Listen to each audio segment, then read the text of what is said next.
Très heureuse de vous retrouver pour cette nouvelle semaine. Bonjour chez vous, c'est votre rendez-vous quotidien avec l'actualité politique au plus près de chez vous grâce à nos partenaires de la presse quotidienne régionale, des télévisions locales et des Indés radios. Nous sommes ensemble pendant 1h30 et on va commencer avec le sénateur du jour. Sénateur rattaché Les Républicains de l'Oise, Olivier Paccaud, il est avec nous, on va l'entendre dans quelques instants. Dans une demi-heure, l'invité c'est Renaud Muselier, le président de la région Sud Provence-Alpes-Côte d'Azur. Et puis, la rédaction de Public Sénat retourne à votre rencontre et nous sommes ravis après cette période de confinement. Toute la semaine, nous serons au Pays Basque pour voir comment le territoire espère relancer le tourisme malgré la crise. Et puis enfin, dans le Club des territoires, on reviendra sur l'élection agitée à la mairie de Marseille samedi. Et puis, on parlera de Jean Castex, l'homme des territoires à Matignon. Mais d'abord, voici les principales informations de ce lundi 6 juillet. C'est dans les prochaines heures qu'on connaîtra le gouvernement Castex. Une vingtaine de ministres annoncés dans la journée. L'annonce des secrétaires d'État viendra dans un second temps. Dans une interview au journal du dimanche, Jean Castex dit vouloir des ministres capables d'entrer en action tout de suite, mais pas de gouvernement resserré. Je ne suis pas sûr que des périmètres trop étendus soient forcément la garantie d'une plus grande efficacité, dit-il. Emmanuel Macron s'exprimera le 14 juillet, renouant ainsi avec une tradition oubliée depuis son arrivée à l'Elysée. Dans une série de tweets, il trace ses priorités. Relance de l'économie, poursuite de la refondation de notre protection sociale et de l'environnement, rétablissement d'un ordre républicain juste et défense de la souveraineté européenne. Et on débute donc avec le sénateur du jour. Bonjour Olivier Paccaud. Bonjour. Merci beaucoup d'être avec nous, sénateur rattaché Les Républicains de l'Oise. On va bien sûr parler des premiers pas de Jean Castex, ses premiers jours à Matignon, un déplacement samedi, une grande interview au journal du dimanche hier, et puis une visite dans un commissariat hier soir. Le nouveau Premier ministre cherche à imposer sa marque. On voit ça avec Jordan Klein. Mais est déjà sur le terrain. Pas vous serrer la main. Samedi dernier, Jean Castex a souhaité un premier déplacement en phase avec le moment. En pleine crise économique, il fait ses débuts dans une entreprise de Corbeil-Essonnes. J'ai vraiment voulu, je vous le dis à tous, venir faire ma première visite. Une entreprise, innovation, l'industrie, la crise, la difficulté, on voit bien. Le nouveau Premier ministre revendique sa méthodologie proche du terrain. Un homme des territoires, on va dire. Voilà. Hier soir, deuxième déplacement au sein du commissariat de la Courneuve. Une visite courte, moins d'une heure, accompagnée par le préfet de police de Paris. Objectif, solidifier les liens fragilisés ces dernières semaines entre la police et l'exécutif. 2 visites en 2 jours, symbole de la méthode Jean Castex. Il se décrit comme un homme qui agit par les territoires. Ma méthode passe par le dialogue, la mobilisation de tous, l'obsession de la mise en œuvre concrète de ce sur quoi nous nous engageons, la conviction que plus on agit près du terrain, plus on est efficace. Le Premier ministre annonce déjà un été studieux. Son cap, il devrait le fixer lors de son discours de politique générale qu'il prononcera après le 14 juillet. Jean Castex qui se revendique comme un gaulliste social à Matignon, c'est le bon profil pour vous ? Peut-être. En tous les cas, c'est vrai que c'est un homme qui n'était pas connu du grand public, qui était connu des allées du pouvoir, parce qu'il les a fréquentés depuis des années et qu'il y a acquis une expérience précieuse. Là où le profil peut me sembler intéressant, c'est que c'est un homme qui a des racines électorales profondément enracinées. Tout le monde a insisté sur le fait que ce soit un maire. Moi, j'insiste sur le fait que c'est un conseiller départemental. Et ça vous oblige, lorsque vous êtes un conseiller départemental rural, à approfondir des notions de diplomatie politique qui lui seront bien précieuses, qu'il possédait certainement déjà. On va parler de Jean Castex, l'homme des territoires, mais sur ce côté gaulliste social qu'il revendique. Écoutez, moi, je me définis aussi un peu comme un gaulliste social, donc j'apprécie, mais il y a des mots, et après il y a la réalité. Alors, quand on est gaulliste social, le gaullisme, c'est d'abord mettre la France au-dessus de tout. Et l'aspect social, c'est effectivement avoir cette volonté de concilier, d'écouter, cette volonté d'être à la disposition et non pas d'être uniquement dans la décision. Mais c'est un homme de décision. C'est un homme de décision qui connaît les partenaires sociaux, qui connaît les élus et qui aura la volonté de mettre de l'huile dans les rouages. Et justement, hein, c'est ce qu'on comprend de ces premiers mots, pas de changement de ligne politique, mais un changement de méthode avec plus de dialogue, plus d'écoute. Ça vous va? Il en manquait jusque-là? Peut-être qu'effectivement, l'un des défauts du gouvernement Philippe, mais c'était peut-être un défaut de la Macronie, entre guillemets, c'était cet aspect jupitérien avec non pas des dictates, mais une forme d'arrogance, une forme de mépris qu'on a pu ressentir au Parlement, qu'ont pu ressentir les syndicats, qu'ont pu ressentir les Français. Ça a donné les gilets jaunes. Et donc peut-être que... enfin, j'espère surtout que... Mais vous y croyez? Est-ce que le problème, ce n'était pas Macron, comme vous dites? Est-ce que c'était Édouard Philippe le problème? Est-ce que le fait que Jean Castex arrive à Matignon, ça va changer ça? Écoutez, les circonstances d'ailleurs de l'éviction du Premier ministre posent question. Parce qu'il a été évincé, Édouard Philippe, pour crime de lèse-popularité, entre guillemets. Et donc, on a une présidentialisation de plus en plus affirmée de notre système, une monarchie républicaine qui est de plus en plus monarchique, de moins en moins républicaine.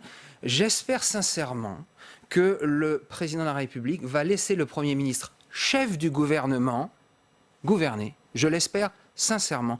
Et la Ve République, effectivement, ne doit pas être trop présidentialisée. C'est un risque. Alors peut-être qu'il va falloir revenir un jour ou l'autre sur le quinquennat. Moi, personnellement, je suis favorable au septennat non renouvelable. Mais il y a un vrai risque et on va voir très vite ce qui va se passer. D'ailleurs, je note que le Premier ministre ne va s'exprimer qu'après l'interview du président de la République le 14 juillet. Et là, honnêtement, ça, c'est pas bon à mon avis.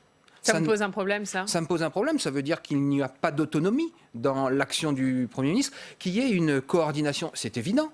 Mais là, on a vraiment l'impression qu'il sera aux ordres, même s'il a dit qu'il ne voulait pas être un collaborateur, ce que je comprends.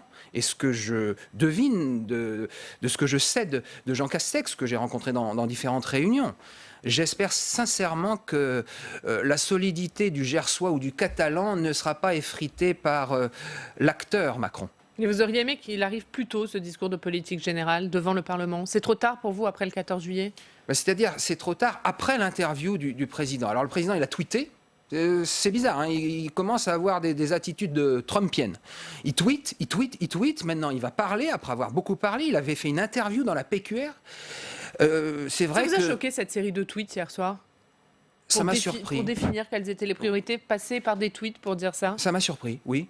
C'est pas dans les habitudes françaises, entre guillemets. Alors peut-être que je suis un peu vieux jeu, mais j'estime qu'il faut prendre un peu de recul et le tweet n'autorise pas le recul. Un mot sur les mots de Jean Castex, qui parle de préservation de l'ordre républicain, de sécurité du quotidien, des mots qu'on avait un peu oubliés dans la bouche du président de la République. Jean Castex qui était hier soir dans un commissariat à La Courneuve. Est-ce que ce sont des mots, des actes qui parlent à la droite, ça? Je pense que notre pays a besoin non seulement d'autorité, mais de sérénité. Et ça peut passer par ces gestes. Alors, vous parlez du pays, moi je pense aux policiers déjà, qui ont très mal vécu les différentes sorties de leur actuel ministre. J'espère que M. Castaner va trouver une autre destination parce que pour rassurer les policiers, et on a besoin de les rassurer, il leur faut un nouveau ministre. Et l'attitude de Jean Castex, le fait d'aller discrètement dans un commissariat est plutôt une bonne chose à mon avis. Allez, on va parler des réformes. La tâche est rude pour Jean Castex, les réformes nombreuses. On va en parler avec Alex Poussard.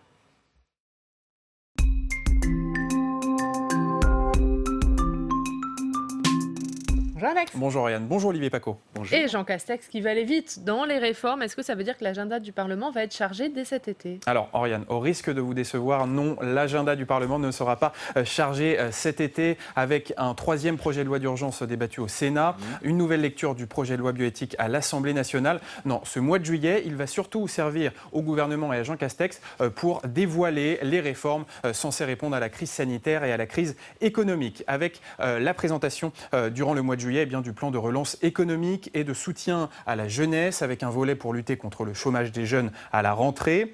On connaîtra également à la mi-juillet les conclusions du Ségur de la santé, cette grande concertation censée améliorer les conditions de travail à l'hôpital. Et enfin, la loi écologique qui contient les mesures de la Convention citoyenne pour le climat. Elle sera présentée en juillet et elle arrivera au Parlement cet automne. Une fois ces réformes dévoilées, eh bien Jean Castex va utiliser le mois de juillet et le mois d'août pour lancer de nouvelles concertations sur ces textes avec les partenaires sociaux, avec les corps intermédiaires. On écoute le nouveau Premier ministre. De méthode, madame. Moi, avant de donner les solutions, je souhaite que l'on en discute avec la nation, avec les partenaires sociaux, dans les territoires. Donc, je souhaite, je suis Premier ministre depuis quelques heures, ouvrir des concertations, des discussions avec les partenaires sociaux, dans les territoires, avec tous les acteurs, pour associer le plus possible à la recherche de solutions et à l'élaboration d'un nouveau pacte social. Donc ça, c'est la concertation autour des réformes post-coronavirus. Mais Jean Castex va devoir également rouvrir les concertations sur des réformes d'avant la crise du Covid-19 et notamment le retour de la réforme des retraites. Le nouveau Premier ministre a assuré hier dans les colonnes du JDD qu'il voulait régler cette réforme à court terme. Autre dossier épineux, la réforme de l'assurance chômage, suspendue jusqu'au mois de septembre. Elle pourrait être finalisée. Et puis, il y a un morceau important, le grand plan de lutte contre la dépendance et le lancement de cette 5e branche de la sécurité sociale. On finit par un autre projet de loi qui est dans les cartons du gouvernement. Il est prêt et il intéresse beaucoup le Sénat. Il s'agit du projet de loi 3D pour décentralisation, déconcentration et différenciation. Et Jean Castex pourrait être très attaché à ce projet de loi qui renoue le lien entre le gouvernement et les territoires. Écoutez Jean Castex. Tout ne peut pas se décider depuis Paris. Je crois au territoire, je crois à la confiance et aux valeurs de responsabilité. Voilà. Si vous comptez évoquer les questions d'écologie, puisqu'elles ont été au cœur de votre reportage, eh bien, je pense que nous avons une dimension supplémentaire tout à fait exceptionnelle à trouver dans les territoires, à faire progresser l'écologie dans les territoires au plus près des citoyens. Un nouveau Premier ministre très attaché au territoire, ça pourrait donc plaire à la Chambre qui représente ces territoires, le Sénat. Et merci beaucoup Alex, effectivement, le Premier ministre qui a beaucoup le mot territoire à la bouche, on va en parler, mais d'abord sur ces réformes économiques et sociales. Il remet sur la table la réforme des retraites, il veut qu'elle soit réglée rapidement, c'est une bonne chose pour vous? J'en suis pas sûr. J'en suis pas sûr. Qu'il faille réformer, oui, mais je n'aime pas l'expression agir vite. Parce que je pense que notre pays affronte une crise sanitaire et sociale. Nous en sortons, plus ou moins, mais il faut rester vigilant. Et il va surtout avoir à affronter cette crise économique très forte. Et je pense que c'est là-dessus qu'il faut se concentrer. Alors, quand j'entends parler d'un plan en faveur des jeunes, oui, c'est une très bonne chose. Maintenant, est-ce qu'il faut remettre tout de suite sur le tapis cette réforme des retraites ? Je n'en suis pas du tout convaincu parce que les conditions de sérénité économique et sociale ne me semblent pas réunies. Sincèrement. Mais quand on voit le déficit du régime de retraite, pour vous, ce n'est pas urgent de régler ce problème ? Évidemment, si. Mais cela impliquera notamment de discuter du sujet qui fâche, le fameux âge pivot auquel était attaché l'ancien Premier ministre. Et qui est indispensable pour vous, cet âge pivot ? Je pense Il faut qu'il figure dans la réforme ? Oui. Oui, clairement. Il y a beaucoup de choses à évoquer. Moi, il y a un point précis, c'est les enseignants qui doivent, pour accepter la réforme, être revalorisés. Cela leur a été promis par leur ministre. On n'en entend plus du tout parler. Donc je pense sincèrement qu'il faut reprendre, non pas à zéro, mais sur de bonnes bases. Et je ne suis pas convaincu que les conditions soient réunies aujourd'hui. Vous parliez de cette réponse à la crise économique et de ce plan pour l'emploi des jeunes qui va être annoncé au mois de juillet. Pour vous, ça doit être ça la priorité ou il y a d'autres priorités pour cette relance économique ? Les jeunes, c'est un des aspects, mais ça part dans tous les sens. On a entendu depuis des semaines des mesures spécifiques concernant l'aéronautique, concernant l'automobile. Il y a énormément de choses à faire et donc honnêtement, Jean Castex, même s'il a beaucoup de talent, et moi j'ai pu le mesurer, il va devoir vraiment déployer une énergie folle pour faire face à cette crise qu'on annonce à un recul à plus de 10% de notre PIB. C'est du jamais vu en temps de paix. C'est du jamais vu en temps de paix depuis 1876. Donc, essayer de vouloir lancer des réformes indispensables, mais qui peuvent attendre quelques mois, sur la dépendance par exemple, sur la constitution ou l'organisation de nos institutions, sur la décentralisation, qui est indispensable aussi, peut-être qu'au lieu de parler de l'été, parler de l'automne serait plus prudent. Pour toutes ces réformes, il faut attendre pour vous. L'automne, au moins l'automne. Oui, tout à fait. Et le Ségur de la santé, Ségur de la santé qui s'est conclu la semaine dernière, dont Jean Castex dit vouloir parler très rapidement. Qu'est-ce que vous en attendez, vous, des conclusions de ce Ségur de la santé ? Eh bien, écoutez, tout le monde loue le fait que l'État mette beaucoup d'argent sur la table, mais dit que ça ne sera pas suffisant. C'est une question d'organisation globale et peut-être qu'il ne faut pas aller encore trop vite là-dessus. Et évidemment, ça se travaille avec les partenaires sociaux. Je pense que les partenaires sociaux sont conscients des efforts que veut faire le gouvernement. Près de 7 milliards d'euros mis sur la table, c'est énorme et c'est inédit. C'est alloué. Maintenant, alors les partenaires sociaux qui demandent 2 milliards de plus, pour vous, il faut les mettre, ces 2 milliards ? Je ne sais pas s'il faut mettre 2 milliards de plus. Vous savez, peut-être qu'une cote mieux taillée sera à 1 milliard de plus. Néanmoins, ce n'est pas l'unique problème. Il y a un problème d'organisation. Tout le monde le sait.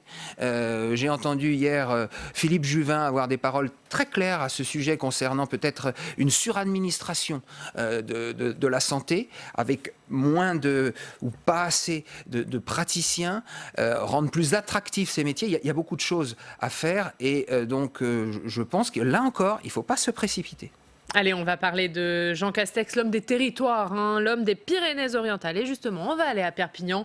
Bonjour Pierre Mathis, vous êtes le rédacteur en chef à L'Indépendant. Merci beaucoup d'être avec nous. Alors, qui est Jean Castex, vu des Pyrénées-Orientales ? Alors, vu des Pyrénées-Orientales, Jean Castex, c'est d'abord et essentiellement le maire de Prades. C'est vrai que quand il est arrivé dans le département, au départ en politique, il avait certainement d'autres ambitions. Et ce qui s'est passé, et ce qu'on a expliqué au moment de sa nomination, c'est que ici, localement, ça s'est pas si bien passé que ça. Il a eu un petit peu de mal à faire sa place dans le jeu politique local où, pour dire, il n'a pas été particulièrement bien accueilli. Je pense que pour les élus ici du département, le CV particulièrement impressionnant de ce grand fonctionnaire d'État a fait plus peur qu'il n'a rassemblé. Alors, il a fait peur lors de son arrivée. Comment sa nomination vendredi a-t-elle été accueillie ? Alors, elle a été très très bien accueillie dans sa ville de Prades, évidemment. Ses administrés étaient assez fiers, on peut dire. Là, on a publié un article là ce matin où on explique que la place du marché à Prades a été très occupée par les chaînes de télévision nationales. Donc, c'est une toute petite ville, Prades, c'est 6200 habitants. On est au pied du Canigou, vous avez le Canigou qui domine la ville. Et finalement, on voit un peu les médias parisiens qui débarquent sur la place du marché. Ça a beaucoup intéressé un petit peu tout le monde. Donc ces administrés sont très contents. Au plan départemental, Jean Castex, comme je l'ai expliqué, il était connu dans le milieu des décideurs, mais pas forcément du grand public. Il a jamais réussi à avoir un mandat de député. Il a échoué en 2012 à ça. Il n'a pas réussi non plus à devenir le président à l'époque de l'UMP 66. Il n'a pas non plus réussi à être celui qui allait mener l'opposition de droite à Georges Frêche à la région à l'époque. À chaque fois, comme je le disais, alors c'est pas la personnalité du tout qui a fait peur, parce qu'il est bien entendu présenté comme quelqu'un de convivial, de rassembleur, de simple, mais je pense que c'est son CV qui a un petit peu au plan local, qui a un petit peu effrayé ici les élites locales. Et d'ailleurs, ça a fait l'objet d'une polémique ici, puisqu'il a expliqué sur TF1 donc, qu'il n'était pas content de l'attitude des Républicains sur la municipale de Perpignan, qui a vu l'élection de Louis Alliot. Et on sait qu'il s'est investi sur cette municipale. Il a tenté de convaincre le maire Jean-Marc Pujol peut-être d'avoir une attitude différente de celle qu'il a eue entre les deux tours pour justement faire barrage au Rassemblement national. Justement, vous avez consacré votre une à ça hier, sur Perpignan, la raison du départ de Jean Castex des Républicains. Ça a été perçu comment, ça ? Ça n'a pas étonné grand monde quand on connaît le contexte perpignanais. Ce qui est surtout intéressant à signaler, c'est que finalement les réactions les plus positives qu'on a pu recueillir en dehors des satisfactions de convenance, c'est par exemple la réaction de Carole Delga, la présidente socialiste de la région, qui a expliqué qu'elle travaillait très bien avec Jean Castex. C'est à Prades la réaction du président de l'université catalane d'été, Ramon Gual, qui n'est pas du tout du même bord politique, mais qui a expliqué qu'il a toujours pu travailler avec Jean Castex. Et effectivement, ce qui remonte, c'est que c'est quelqu'un qui traite avant tout les dossiers pour ce qu'ils sont et tente effectivement de travailler avec tout le monde. Merci Pierre d'avoir été avec nous. On va voir la une du jour de l'Indépendant sur Perpignan, HLM, Rigaud, l'enfer de la drogue. C'est à la une de l'Indépendant aujourd'hui. Merci Pierre d'avoir été avec nous et de nous avoir éclairé sur la personnalité de Jean Castex. Alors Jean Castex qui répète inlassablement ce mot de territoire. C'est l'homme des territoires qui est arrivé à Matignon pour vous ? C'est l'homme d'un territoire en tous les cas. C'est un homme qui est enraciné. Alors, votre confrère a insisté sur ses difficultés pour s'imposer à Prades. Moi, je vous l'ai dit tout à l'heure, moi je retiens surtout le fait qu'il soit devenu conseiller départemental. Et c'est peut-être un mandat qui n'est pas très connu par les Français, mais en zone rurale, le conseiller départemental, il est élu sur un territoire qui compte entre 40 et 50 000 habitants, alors ça dépend des configurations, mais ça peut être 3 à 100 communes. On n'est jamais élu par hasard conseiller départemental, parce que cela signifie qu'on connaît le territoire, qu'on y est connu, qu'on y a démontré ses capacités à rassembler, à fédérer, à dépasser les clivages partisans. Le conseil départemental, c'est en plus sur le territoire l'instance qui a l'action sociale au cœur de son métier. Et je pense que en plus de Prades, le conseil départemental des Pyrénées-Orientales aura été pour Jean Castex un terrain de formation politique extraordinaire. Et pour vous, ça augure d'une nouvelle relation entre l'exécutif et les élus locaux ? Édouard Philippe aussi était un élu local.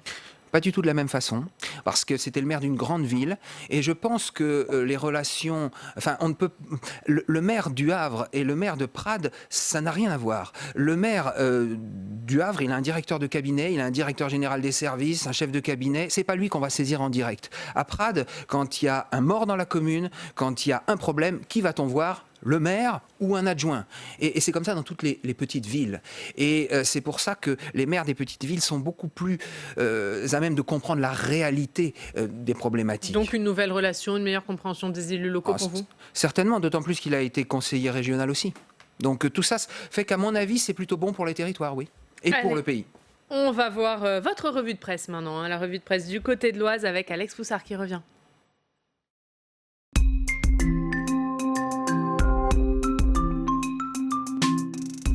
Et Alex, on commence avec Le Parisien. Et le journal Le Parisien qui part à la rencontre de ces nouveaux maires de l'Oise pour recueillir leurs impressions au moment de leur entrée en fonction. Et par exemple, pour Lydia Border, maire de Berthecourt, elle n'a pas l'habitude qu'on l'appelle Madame la maire. Et elle le dit, j'ai l'impression d'être importante alors qu'au fond, je suis restée la même. Et puis pour Catherine Martin, qui a été élue maire de Tillé, son agenda s'est chargé d'un seul coup. Il n'y a plus de place pour l'imprévu. Il faut faire des réunions avec les chefs d'entreprise, des réunions avec le département, organiser les préparatifs du 14 juillet. Catherine Martin n'a plus une minute à elle et elle le dit, la mairie, c'est devenu ma deuxième maison. Un mot peut-être, Olivier Paco, sur une de ces mères que vous connaissez pas. Oui, Catherine Martin est ma collaboratrice depuis des années. C'est une fille formidable qui effectivement se dévoue pour sa commune d'une façon incroyable.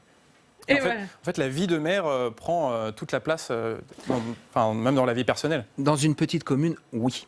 C'est beaucoup plus difficile d'être maire d'une commune de 1000 habitants que d'être maire d'une commune de 50 000 habitants. On enchaîne avec le courrier Picard ? Et on enchaîne avec la commune de Balagny sur Terrain où l'ambiance est un peu plus tendue en ce moment après la polémique suite à une photo de la nouvelle équipe municipale où les membres de la nouvelle majorité réalisaient un doigt d'honneur. Ambiance très tendue, polémique dans toute la France, également dans la commune où les habitants sont très remontés. Et dans ce contexte de tension, le maire Philippe Maréchal a été installé ce week-end à la mairie. La nouvelle municipalité, et c'est le titre du courrier Picard, devra désormais gouverner avec doigté. Voilà. Beau jeu de mots. Actu.fr. Et on finit par l'actualité de Beauvais. Et la maire de Beauvais, Caroline Cayeux, ancienne sénatrice, fraîchement élue, eh bien, elle a décidé d'appliquer tout de suite l'une de ses promesses de campagne, à savoir la division par 2 des tarifs de cantine scolaire. Une mesure qui va coûter 500 000 € à la ville de Beauvais pour des tarifs de cantine qui s'échelonnent entre 12 centimes et 2,40 €. Merci beaucoup Alex. Un mot, puisque Jean Castex est aussi un homme de droite, on le disait. Est-ce que vous souhaitez qu'il y ait une personnalité des Républicains qui entre dans le gouvernement Castex ? Est-ce que ce serait un bon signal ? Je n'ai pas de souhait particulier. Je pense que j'ai entendu dans le tweet du président de la République qu'il voulait un gouvernement de rassemblement. Encore heureux. Il ne va pas dire que je veux un gouvernement de division. Alors, si rassembler, c'est du en même temps, c'est-à-dire des gens qui viennent d'horizons très différents, ça me fait un petit peu peur, parce que c'est partir de bonnes intentions, mais ça peut aboutir à de la confusion et à des contradictions. Alors, en ce qui concerne les Républicains, il semble que certains aient été approchés. Seront-ils séduits par le chant des sirènes ? Je ne le sais pas. Serait-ce une bonne chose ? Je ne le sais pas non plus. Est-ce que ce serait une bonne chose justement pour les Républicains ? Est-ce que ce serait considéré comme du débauchage individuel ? Ou est-ce que c'est bien finalement qu'on élargisse et que les Républicains aient leur mot à dire aussi dans le gouvernement ? Si on parle de stratégie pure, entre guillemets, ce serait une bonne chose pour le président de la République pour semer un peu plus la division dans le camp des Républicains. C'est évident. Et donc je pense que les Républicains ou les autorités des Républicains vont essayer de limiter les débauchages individuels. Ce seront des débauchages individuels si tel est le cas. Maintenant, moi, ce qui m'intéresse, c'est le pays. Et si de vrais talents arrivent au gouvernement, des gens expérimentés, plutôt que des gens de la société civile qui manquent justement de cette expérience indispensable, ça peut être une bonne chose pour le pays. Les meilleurs ministres aujourd'hui, mis à part Jean-Michel Blanquer, ce sont souvent des gens qui avaient une expérience politique. C'était Gérald Darmanin, par exemple, ou Bruno Le Maire, des gens qui viennent des Républicains. Édouard Philippe était le meilleur d'entre eux. Que des gens qui viennent de là. Et bien sûr. Et Jean-Yves Le Drian, qui lui avait une expérience aussi. Un mot sur Xavier Bertrand, que vous connaissez bien, vous êtes élu des Hauts-de-France, que vous soutenez, et Jean Castex, c'est un proche de Xavier Bertrand. Est-ce que vous y voyez un coup politique de la part d'Emmanuel Macron, un moyen de barrer la route de l'Élysée à Xavier Bertrand ? Je pense que ce n'était pas étranger à la réflexion du président de la République. Néanmoins, Xavier Bertrand est un homme très décidé et les Français ne veulent pas revivre le match Macron-Le Pen. Ils veulent une alternative. Ça pourra être éventuellement Xavier Bertrand, ça pourrait être peut-être quelqu'un d'autre. Mais si Xavier Bertrand incarne ce que je pense, une voix différente mais qui correspond à ce qu'attendent les Français, c'est-à-dire une forme de gaullisme social, c'est-à-dire de l'autorité, mais aussi la volonté de prendre en considération les vraies problématiques des Français sans être hors sol, eh bien, je pense que Xavier aura sa chance. Mais la nomination de Jean Castex, c'est politique, c'est un coup dur pour lui. Je ne sais pas si c'est un coup dur, mais ça peut effectivement être troublant. Merci beaucoup. Merci Olivier Paccaud d'avoir été avec nous ce matin. Dans 2 minutes, on sera avec Renaud Muselier, le président de la région Sud Provence-Alpes-Côte d'Azur. Il est déjà avec nous. Avant de l'entendre, on va regarder un extrait de Parlement Hebdo. Brigitte Boucher et Steve Jourdain recevaient le sénateur socialiste Rachid Temal. Il est revenu sur l'audition d'Agnès Buzyn devant la commission d'enquête parlementaire sur la crise sanitaire. On l'écoute.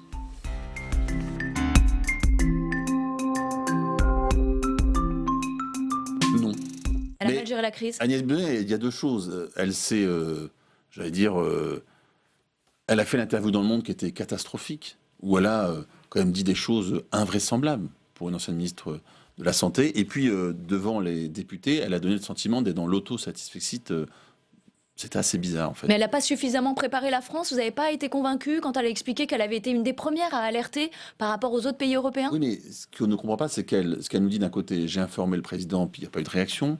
Quand les Français voient ce qui s'est passé sur la première vague, les morts, les difficultés, un pays à l'arrêt, et puis tout ça, il ne faut pas oublier, il y a une note de M. Salomon, qui en 2016-2017 dit que la France n'est pas prête à un événement de cette nature-là. La question, c'est qu'est-ce qui s'est passé pendant 3 ans?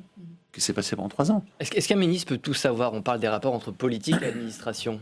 Elle a souvent remis la balle dans le camp de l'administration. Selon vous, quel est le rôle d'un ministre dans ce cas-là? Je pense que quand on est ministre, comme disait Maïsol Touraine, à la fois on donne des orientations, mais on doit également, on impulse, et en même temps on doit avoir une capacité de direction, de diriger, et surtout d'assumer. Un ministre doit savoir combien il y a de masques à un instant T en France, selon vous? En tout cas, quand vous êtes sur des sujets aussi importants, qui est est-ce que la France est préparée à un événement de cette nature? Je crois que vous avez un cabinet, vous avez une administration, mais en responsabilité, c'est le ministre qui est responsable. Et quand on voit ce qu'on voit, on a eu droit à... Parce qu'il faut se souvenir du début de la crise, où les gens de l'REM étaient plutôt en train d'expliquer que c'était la faute du gouvernement précédent, comme à chaque fois d'ailleurs avec eux. C'est jamais de leur faute. Bien, sauf qu'on se rend compte, patatras, que finalement, c'est un peu de leur faute. Et qu'il y a eu des soucis, effectivement, avec cette gestion. Et moi, je pense qu'en plus, il faut faire un exercice de transparence. On le doit, je pense, aux Français, et peut-être plus encore à ceux qui ont connu la maladie, les familles qui sont décédées. Mais moi, mon objectif d'une commission d'enquête, j'ai demandé celle au Sénat, c'est à la fois comprendre ce qui s'est passé, et puis aussi préparer la France, mieux la France. Se dire dorénavant, quand il y a un incident, ce qu'on appelle un signal faible dans un pays, comment la France est en capacité de détecter, de prendre des modèles et de prendre les premières dispositions.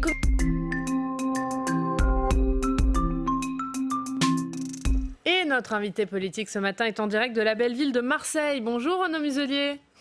Bonjour. Merci beaucoup d'être avec nous, président de la région Sud Provence-Alpes-Côte d'Azur. On est ensemble pendant 20 minutes pour une interview en partenariat avec la presse quotidienne régionale représentée par Fabrice Vesser-Redon du groupe EBRA.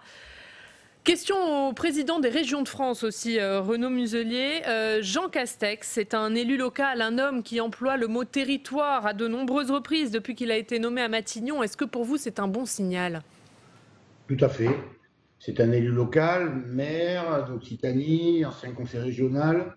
Il a plusieurs casquettes importantes dans sa formation de base. C'est qu'il connaît parfaitement le pouvoir central, connaît parfaitement l'administration, connaît parfaitement la décentralisation et le rôle des acteurs locaux. Et je pense que dans le cadre de la confiance que le gouvernement doit apporter au territoire, c'est un homme qui peut peut-être nous apporter les réponses à toutes nos questions et en tout cas toutes nos mains tendues. Est-ce qu'il vous a déjà contacté en tant que président des régions de France, Renaud Muselier?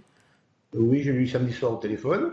Et donc, on a évoqué un certain nombre de sujets, donc bien sûr, le travail avec les régions.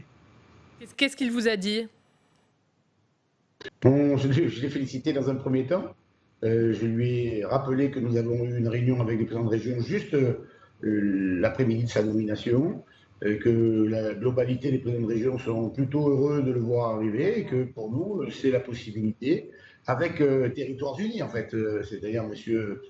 Barois et les maires, M. Bussereau et les départements et nous, faire en sorte qu'au-delà de la démarche qui a été faite par le président du Sénat, qui a présenté au président de la République ses 50 propositions, nous nous inscrivons dans cette logique où nous voulons avoir la capacité d'aider notre pays en fonction des compétences qui sont les nôtres. Elles sont grandes, multiples, il faut simplement nous faire confiance.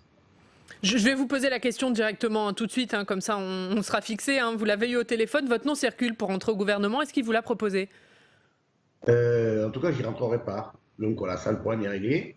Mon nom circule depuis longtemps, mais vous savez, ce sont souvent j'ai une vieille expérience aussi.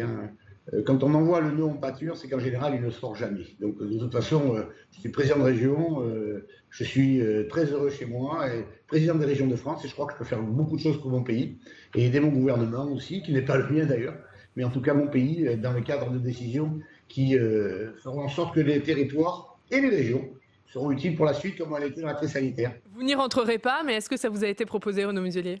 Non, ça ne m'a pas été proposé. Allez, on va revenir aux questions des territoires d'élus. Oui, une question, Renaud Muselier, une question à l'homme du Sud que vous êtes. L'accent de Jean Castex a été moqué ces dernières heures, beaucoup commenté sur les réseaux sociaux.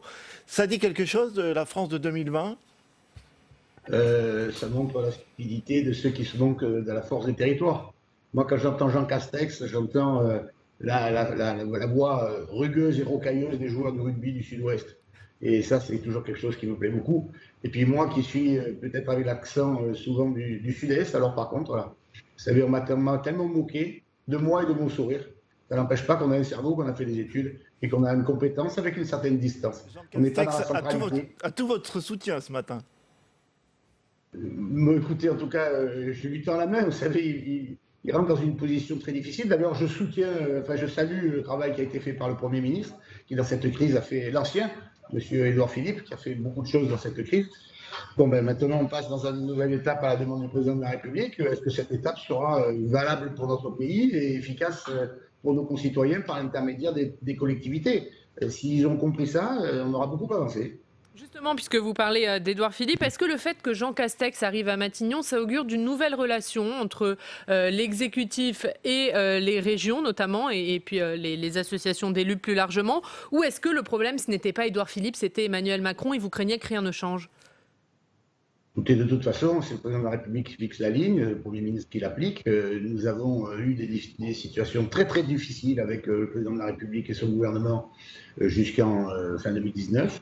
Nous sommes partis sur de bonnes bases début 2020. Ces bases nous ont permis, dans le cadre de la crise, de prendre de l'air et d'être redoutablement efficaces, à mon avis, sur le plan de la crise sanitaire comme sur le plan de l'aide économique au gouvernement dans le cadre de cette crise pendant ces 3 mois.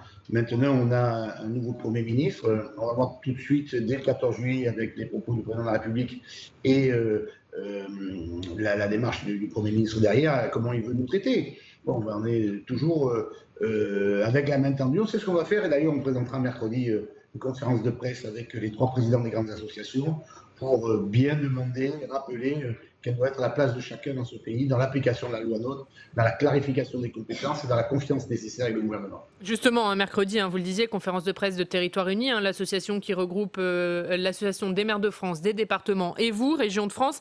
Quel va être le message plus précisément ?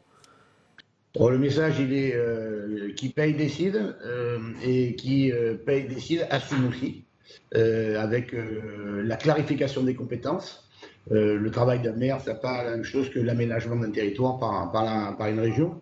Et la proximité sur le sanitaire et social, par exemple, médico-social plus exactement pour les départements.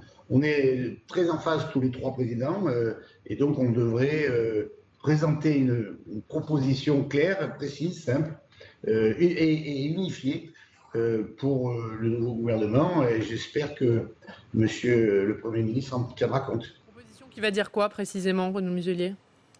La proximité immédiate pour les mairies, l'intermédiaire pour les départements, l'aménagement du territoire pour les régions. Voilà, de façon synthétique, mais après on rentre plus dans le détail. Par exemple pour l'économie, pour les trains, pour l'interurbain, pour tout ce qui est l'environnemental aussi d'ailleurs. On a chacun nos compétences de proximité et on a bien vu d'ailleurs dans la crise du Covid que ces compétences s'emboîtaient et s'articulaient assez bien. Mais c'est quoi? C'est clarifier les compétences pour chaque niveau de collectivité ou c'est demander plus de compétences? Déjà, si on clarifie les compétences, c'est déjà bien. Et qu'après, dans ces compétences, il ne faut pas que ce soit l'État qui se décharge sur nous sans nous en donner les moyens. Exemple simple, pour le sanitaire dans le Ségur, nous faisons des propositions pour la présidence de l'ARS pilotée par les régions de France, pour l'organisation des déserts médicaux pilotés par les régions, et les hôpitaux directement, ou en tout cas la proximité dans les communes. Mais ceci s'aménage sur une forme territoriale et non pas vu par le national, où on ne peut pas traiter du national dans une région comme la mienne, l'hôpital de Briançon, de la même manière que le CHU de Marseille. Vous évoquiez à l'instant la question budgétaire, qui paye commande, qui paye décide. Est-ce que compte tenu de la situation, c'est le bon moment pour demander de l'argent à l'État? Nous, on ne demande pas d'argent, on demande qu'on ne nous en prenne plus. Je veux dire, quand on a, par exemple, l'année dernière, on nous a repris l'apprentissage et c'est parti dans un schéma national, et bien aujourd'hui, on est dans une situation compliquée parce que du national, avec France Compétences, puisque la totalité de l'apprentissage a été repris par France Compétences, eh bien, comment voulez-vous qu'ils traitent mon école d'esthéticienne de Gap ou de Briançon? C'est impossible du national. Et donc, on se retrouve dans un schéma où ils ont voulu recentraliser, reconcentrer, alors que nous voulons déconcentrer et décentraliser. Je vous donne un exemple très simple. Nous avons un passage très important en ce moment avec la négociation des fonds européens 21-27. Il y a près de 40 milliards d'euros qui vont sur la France. Et nous sommes en possibilité, puisque nous sommes une autorité de gestion, est-ce que le gouvernement français va nous faire confiance pour en gérer tout ou partie? Vous estimez, Renaud Muselier, vous estimez que l'État a compensé les compétences qu'il vous a transférées budgétairement? Le compte y est aujourd'hui? Ah non, non, le compte n'y est pas du tout. Ils nous ont repris des compétences et ils nous ont enlevé les moyens financiers. Et d'autre part, ils nous ont confié des actions que pour autant ils ne peuvent pas mener, dans lesquelles ils nous ont donné aucun moyen complémentaire.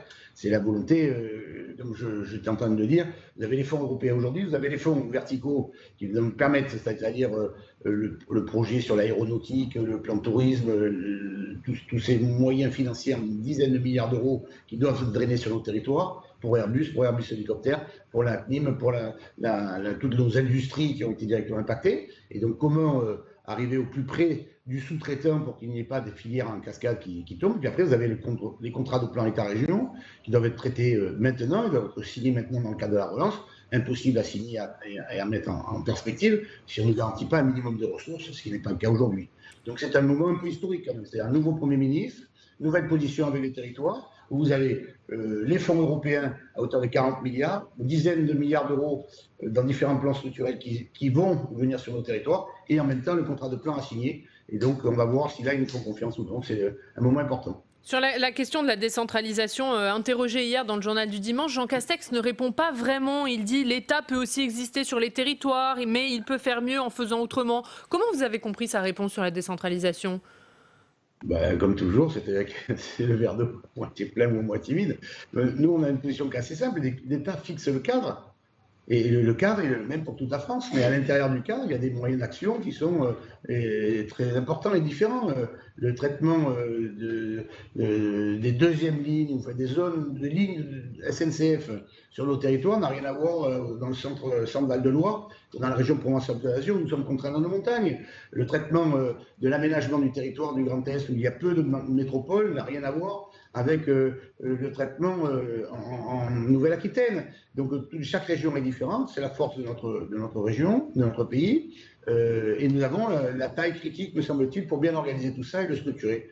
D'où l'importance du cadre national qui fixe la loi et des différenciations avec de la décentralisation qui fera l'efficacité. Vous y croyez encore à ce nouvel acte de décentralisation? Est-ce que par exemple vous continuez à travailler avec Jacqueline Gouraud sur la fameuse loi 3D? Oui, mais avec les 3D, vous savez que je lui avais dit, avant les 3D, il faut les 3C. Il faut confiance, clarté et compétence. Dans le cadre de la crise, on a retrouvé une partie de la confiance qu'on avait bien perdue, la clarté sur un certain nombre de domaines, la confiance relative quand même, malgré tout, sur les compétences qui ont été les nôtres. D'autant plus qu'il y a eu un certain nombre de critiques qui ont été faites dans le cadre de la crise sanitaire, et heureusement que les régions étaient là pour venir épauler le gouvernement. Dans son interview à la presse quotidienne régionale, Emmanuel Macron parle d'un retour de la conférence des territoires. Est-ce que pour vous, c'est une bonne idée? Si c'est pour la refaire comme la dernière, c'était pas la peine. Vous avez cité Madame Gouraud. Madame Gouraud est une femme remarquable, on a de très bonnes relations avec elle, mais à la sortie, l'arbitrage, même s'il ne dépend pas vraiment d'elle. Donc si on peut la garder comme interlocutrice de façon à ce qu'il y ait des arbitrages favorables au territoire, ça serait très bien. Parallèlement à ça, est-ce que c'est une bonne idée? Vous savez, la dernière fois, c'était une boîte d'enregistrement inutile. Donc si c'est pour remettre en place une boîte d'enregistrement inutile, c'est pas la peine. Si on peut la refonder, la retravailler, la remettre en place de façon à ce que ça soit efficace, sinon c'est une énième travail d'une commission lambda qui ne sert absolument à rien, et c'est la raison pour laquelle nous en étions sortis. Donc clairement, il y a des conditions pour que vous participiez à une nouvelle conférence des territoires si elle a lieu. On ne pose pas de conditions, on veut de l'efficacité. Donc voilà, les conditions, ça veut dire que c'est une forme de menace. Alors, nous, on ne va pas perdre notre temps pour discuter pendant des heures, alors qu'on sait exactement ce que nous proposons, ce qu'ils proposent, ce que l'on peut faire collectivement. Bon, ils veulent ou ils ne veulent pas. Hein. Si c'est pour se retrouver autour d'une table et discuter pendant des heures pour divaguer, moi, je préfère signer et avancer. Dans quelques jours, 14 juillet, le président de la République va s'exprimer. Vous attendez un cap de sa part? Je crois que tous les Français attendent un cap. On se retrouve au lendemain d'élections municipales, au lendemain d'une crise du Covid. En fait, on a aujourd'hui une crise, on sort d'une crise sanitaire. Il faut faire encore attention de façon à bien la garder derrière nous. On a une crise économique majeure qui a été plutôt très bien traitée par le gouvernement pendant cette période avec les régions de France. On a devant nous une crise sociale, et je crois que ne suis pas sûr qu'ils réalisent à quel point ça va être un tsunami de difficultés qui arrive dans cette crise sociale. Et il ne faut pas de crise politique derrière. Donc nous, les régions de France, on s'est toujours inscrit dans cette démarche. Et on ne veut pas de crise politique, mais on veut des solutions à nos problèmes. Et peut-être que le président de la République apportera les grandes pistes pour ces solutions à mettre en œuvre par son nouveau gouvernement. Dans cette même interview à la presse quotidienne régionale, Emmanuel Macron, la semaine dernière, avertit pourtant la rentrée va être très difficile, va être très dure. Néanmoins, son Premier ministre annonce déjà la rouverture de la réforme des retraites. C'est une bonne chose selon vous ? Il y a beaucoup de chantiers à ouvrir, le Premier ministre. La réforme des retraites est un sujet ancien. Et je crois, non, oui, c'est un sujet ancien, mais enfin, c'est un sujet à venir, en fait, surtout. On travaille de moins en moins longtemps, on dépense le plus d'argent dans le cadre d'une crise du Covid, où on voit quand même des milliards d'euros arriver, on vous demande d'où ils sortent, et en même temps, il y a cette crise endémique des retraites qui n'a jamais été traitée. Alors, est-ce qu'ils l'avaient abordé par le bon bout la dernière fois ? La preuve est faite que non. Est-ce qu'il faut s'y remettre ? C'est pas parce que c'est difficile qu'il faut abandonner, donc oui, il faut s'y remettre. Un mot, Renaud Muselier, sur ce rapport au vitriol des sapeurs-pompiers qui, sur la gestion de la crise sanitaire, c'est leur retour d'expérience qui parle de désorganisation, de trop fort poids de la bureaucratie. Est-ce que c'est ce que vous avez constaté et est-ce qu'il faut mettre fin aux agences régionales de santé ?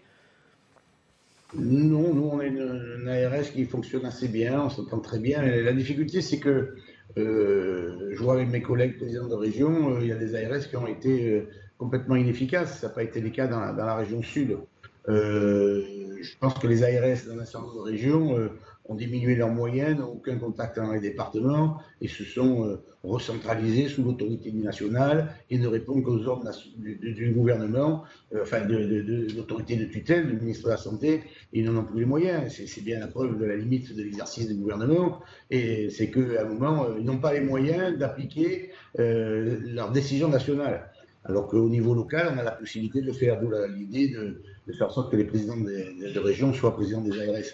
Sur la crise sanitaire par rapport aux pompiers, Marseille, les marins-pompiers ont remarquablement travaillé, donc on n'a pas eu trop de difficultés, mais il est clair que le colonel Jorda, que je connais bien, qui est d'ailleurs issu du Sud, et qui a émis ce rapport, en tout cas qui a émis ses réserves dessus, a parfaitement raison. Il y a eu dans cette crise sanitaire toutes sortes de déflugrations et de dysfonctionnements. C'est la raison pour laquelle les deux assemblées, l'Assemblée et le Sénat, font leur commission d'enquête. Il y a des choses qui ont dysfonctionné de façon majeure.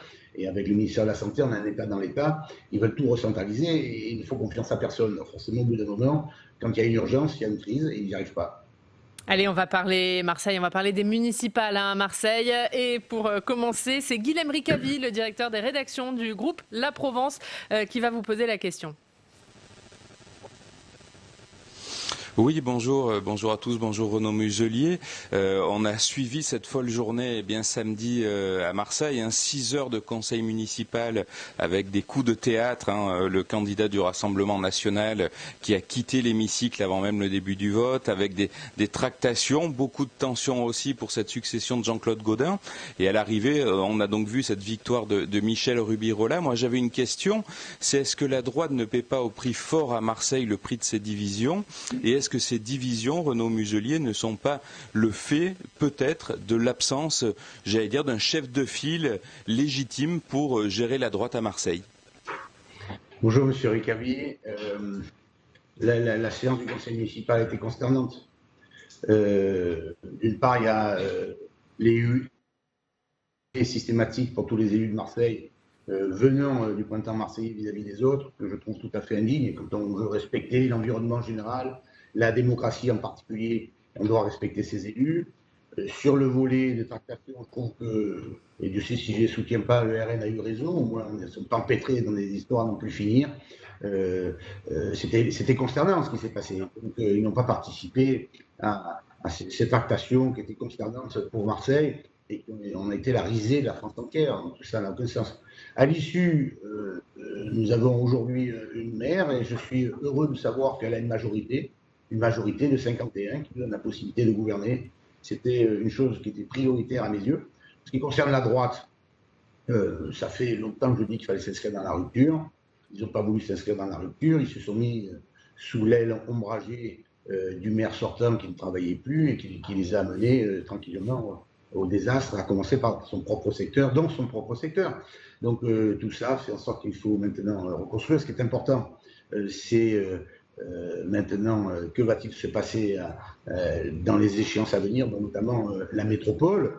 Moi, je dirais pour Mme Rubirola, quand je regarde tout ce qui a été fait dans la campagne, personne, il n'y a pas eu de débat. Marseille est une ville qui n'a pas mérité un débat, c'est absolument incroyable. Maintenant, le printemps Marseille vient d'être élu. Sur le fond, je suis un peu consterné quand même. C'est plutôt la victoire de Yaka Faucon. On n'a jamais parlé des moyens financiers, de l'organisation avec les autres collectivités, que ce soit le département, la métropole, la région, l'État et l'Europe. On a vu des promesses sur les écoles à hauteur d'1 milliard d'euros. Où est l'argent?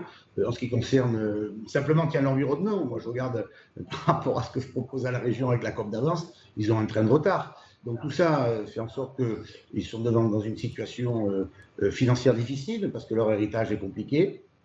Ils doivent se projeter dans l'avenir et on ne sait pas comment, on ne sait pas avec qui. Par exemple, on entend qu'ils veulent donner envie de travailler aux employés municipaux. Ça, c'est gentil. Est-ce que vous croyez qu'il y a un seul élu qui n'a pas envie de faire travailler les employés municipaux? Ils s'y prennent comment? Tactiquement, avec les différents syndicats en place, avec des cadres qui sont souvent inopérants et qui sont très souvent démonétisés. Donc beaucoup de chantiers au volet économique. Une ville qui est la ville métropole de la région, la ville capitale de la région, la ville que j'aime. Vous nous dites beaucoup de choses. On va essayer de reprendre un peu. D'abord, pour faire suite à la question de Guilhem, est-ce que quand même vous vous sentez en partie responsable du naufrage de la droite marseillaise? Écoutez, en partie, à partir de mon campère, c'est sur votre chaîne que j'ai dit qu'il y a 2 ans, il y avait 2 mandats de trop quand même. J'ai dit qu'il fallait être dans la rupture. Vous savez, au niveau régional, j'ai fait le pacte régional. Sur le pacte régional, on a gagné toutes les villes du département et de la région. On a 75% des villes de la région qui s'inscrivent dans la politique régionale. On a gagné Gardanne, Arles, la Seine-sur-Mer, le Front n'a pas avancé. Donc on a une structure politique dans la base de la campagne que j'ai faite dans l'organisation. Malheureusement, ça n'a pas été suivi à Marseille. À Marseille, j'ai demandé le pacte de raison à mes amis. Ils n'ont jamais réussi à s'entendre sur le fond comme sur la forme. Voilà où ça les mène. Et c'est maintenant qu'il faut ça veut dire clairement que vous rejetez toujours la responsabilité de ce qui s'est passé sur Jean-Claude Gaudin? Il a mal préparé sa succession? Cette campagne n'a été ni faite ni à faire. La responsabilité de Jean-Claude Gaudin est évidente. Le fait que Martine Vassal et Bruno Gilles n'aient pas pu s'entendre, d'avoir laissé Bruno Gilles se présenter contre Martine Vassal dans le même secteur que Mme Rubirola, qui est la candidate à la mairie, c'est des non-sens politiques. L'agressivité permanente, ce n'est pas un mode de campagne. Donc les extrêmes, les systèmes, les excès, tout ça, c'est jamais bon. Et il faut arriver à avoir des candidatures, des campagnes apaisées, en allant sur le fond, avec une vision, avec une organisation. On ne l'a pas eu. Voilà. Vous nous présentez... C'est un échec complet pour la ville. Et très honnêtement, je pense que quand même, ce n'est pas une bonne chose, tout ça pour Marseille. Vous nous présentez quand même, à cette heure, vous nous présentez quand même une vision assez apocalyptique de la situation de la ville, situation politique, économique, etc. D'ailleurs, c'est l'héritage du printemps marseillais. Mes amis n'ont pas jamais voulu faire le bilan pour arriver ils sont restés dans le déni de la situation dans laquelle nous sommes. Le printemps marseillais a su en profiter. Mais enfin, Mme Rubirola n'a jamais eu de responsabilité importante. Dans son équipe, il y a peu d'expérimentés. On voit bien quand il n'y a pas d'expérience comment ça fonctionne. J'ai entendu beaucoup de bêtises dans le cadre de la campagne où on a mélangé toutes les compétences, toutes les organisations, toutes les structures, et ceci sans aucun moyen financier. Donc il faut remettre de l'ordre là-dedans. J'espère qu'elle sera capable de le faire au niveau financier dans la ville, au niveau organisationnel et administratif, au niveau politique. Et il y a peu de personnalités qui ont eu des responsabilités. Et dans une ville comme Marseille, aussi dure, aussi compliquée, aussi complexe, la bonne volonté est pas toujours suffisante. Donc ça veut dire, et ce sera la dernière question, que vous êtes inquiet pour l'avenir de Marseille aujourd'hui ? Je suis très inquiet pour l'avenir de Marseille. Je suis très inquiet quand je vois le programme tel qu'il est présenté. Je suis inquiet. Je suis rassuré par le fait qu'il y ait une majorité, parce que ça c'est quand même indispensable dans une ville aussi difficile. Et de toute façon, comme je l'ai dit dans le communiqué qui est le mien dès l'élection de Mme Rubirola, je traiterai Marseille avec l'attention qu'elle mérite. Et d'ailleurs, Nous avons engagé, avec le maire précédent, un projet de plus de 40 millions d'euros sur toute une série de dossiers qui sont à la disposition de Mme Robirola, et ceci dans un verdissement de la ville. Il faut qu'ils sachent les monter, les dossiers, travailler, partager les compétences, s'entendre entre eux sur les objectifs. Et aujourd'hui, dans le cadre du programme que j'ai lu avec beaucoup d'attention, oui, je suis inquiet. Merci beaucoup, merci Renaud Muselier d'avoir été avec nous ce matin en direct depuis Marseille. Merci à Guilhem Ricavi également, qu'on retrouve un petit peu plus tard dans cette émission. Merci Fabrice Vesser-Redon, et on se retrouve tout de suite pour le Club des Territoires. La Mutuelle Nationale Territoriale, la mutuelle des agents des services publics locaux, vous présente le Club des Territoires. Engie, acteur engagé dans la transition zéro carbone des régions, vous présente le Club des Territoires.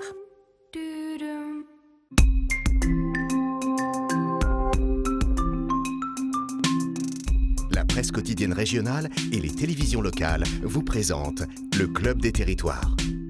Territoire en partenariat avec la presse quotidienne régionale, les télévisions locales et les Indés Radio. Avec nous aujourd'hui pour le club, Arnaud Benedetti, Thierry Dupont et Guillaume Doyen. Ils nous rejoignent. On parlera bien sûr des municipales à Marseille et puis du remaniement avec à Matignon un élu local pour remplacer Édouard Philippe, redevenu hier maire du Havre.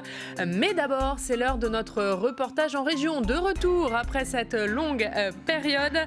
Toute la semaine, nous serons au Pays Basque pour parler du tourisme. Regardez le programme de ce qui vous attend avec Cécile Sixou.